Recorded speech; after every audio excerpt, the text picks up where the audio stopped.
মোটা হওয়া থেকে এখন কতটা শুকিয়েছো তুমি?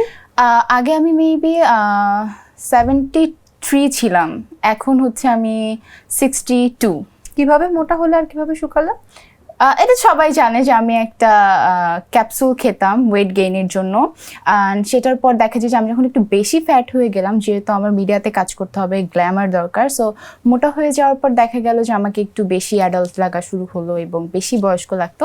সো সেটার পর আস্তে আস্তেই নিজের ওয়েটটা লুজ করলাম, জিম করলাম এবং এখন আমাকে দেখতে পাচ্ছ আমি কিন্তু অনেকটা স্লিম হয়ে গেছি। সেটার কারণ হচ্ছে আমার সামনে একটা প্রজেক্ট আসছে বিগ বাজেটের, সো সেটার জন্য আমার ওয়েটটা এখন একটু লুজ করা। তোমার এই ওয়েট বাড়া এবং পরবর্তীতে জিম করার জন্য কিন্তু অনেক ধরনের কমেন্ট করে যে কষ্ট করে তাহলে মোটা হলোই কেন যদি জিমই করতে হয় শেষ পর্যন্ত, সবই নাকি বলে টাকার জন্য করা হয়েছে, এটা কি সত্য?